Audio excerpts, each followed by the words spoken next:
Hello mga mama! Welcome to my channel. Welcome din pala dito sa Secret Mama Hideout natin. Huwag niyo pagsasabi secret nga eh. By the way, hayun, again, salamat nga pala sa 10k subs na naniniwala sa kakayahan natin mga mamaw. I promise you in this channel, I'll do my best to keep you entertained, okay? And I really appreciate your support. Kaya if hindi ka pa isang mamaw, may chance ka pa bago mahuli ang lahat.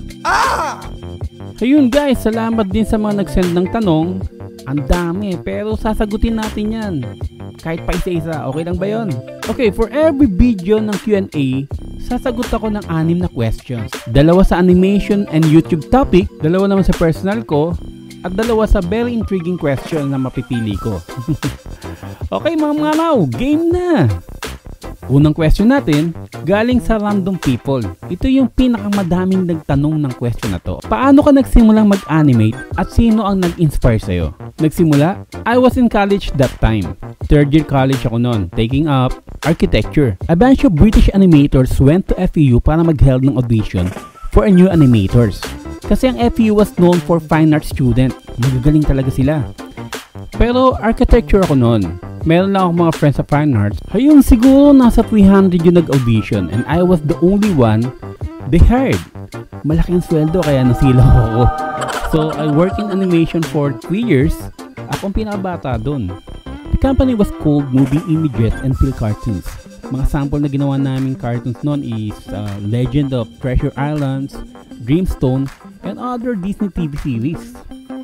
Alam nyo ba ang person na nag-inspire sa akin and the first animator na nakilala ko ay talagang mama, promise, si Kinjo Eschioco. And also the person who made the kubo sa Finding Nemo, Nelson Ray Bohol. Mga legit na pina-animators, mga mamaw talaga. Question number 2. Ano ang gamit mo sa pag-animate? Not like before, sa traditional animation, we use lapis, drawing disc, gabundok na papel. Now, digitally, ang gamit ko to draw is my iPad and iPencil using Ibis Paint. Para kasing nagdo-drawing ka rin sa papel eh. Sa pag-animate naman, I use Adobe Animate. Plus user kasi ako dati. Toon Boom and Character Animator. Pero I do most of my editing and some animation sa Final Cut Pro X. Sa background naman, para makuha mo yung 3D effects, yung After Effects ang ginagamit ko. Question number 3. Sino ba si Kuya Momon? Ayun nga, di pa ako gaano nakakapagpakilala. I'm Mon and some of my friends call me Momon. My papa came from Bicol and my mom is a pure Tagalog. Taga Maynila siya. Bali, 9 kaming magkakapatid. Ako ang panglima. I have a brother na YouTuber din, si John Ingero. Hello mga kaunista.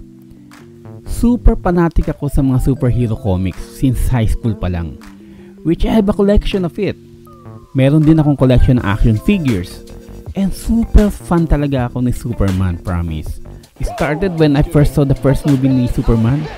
Wow, grabe. Yung lumilipad siya, sinapo niya helicopter. Doon na ako nangarap, nagsimulang mangarap maging Superman at makalipad. Well, naging advantage sa akin yun kasi every time na may gagawin ako, I always think na I'm Superman and I can do it. Ano ang hobby mo and talent mo aside sa pagdodrawing? Isa akong professional musician kasi pag artist ka, connected yung music sa'yo eh. Parang nasa dugo mo na yan. Ayun, nung high school pa lang, I first played the drums. Kaya yung mga kaldero ni mama noon, laging kumakalampag sa akin yan. After drums, I play guitar. Then, nag-keyboard ako. And lastly, bass guitar, which I really fell in love with it. Mama ako pagdating sa bass. So sport, I play basketball, boxing, DMAC. DMAC is a form of martial art na ginagamit ng mga assassins sa Hong Kong. Siguro I'll make it another content. Okay, dito na tayo sa question number 5, yung bonus question natin na talagang nagpa-intriga sa akin. Ito yung galing kay Pakrek Animation. Naintriga talaga ako sa question na to eh. Ano po ang kinakatakutan mo, Kuya Momon? Well, we have to admit, no? Lahat tayo may kinakatakutan talaga. Pero ako meron akong 3 talagang kinakatakutan. Yung una, yung makulong ka sa isang tubo na diretsong-diretso, yung hindi ka makakilos na talagang saktong-sakto sa katawan mo. Imagine yung feeling, di ba nakakatakot yun? Pangalawa, yung ilalim ng dagat. Ewan ko ba, na-imagine ko lagi yung ilalim ng dagat. So, sobrang nakakatakot yun.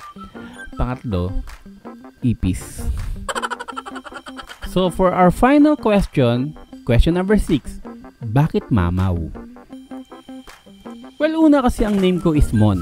So, tinawag kong monsters yung mga followers ko.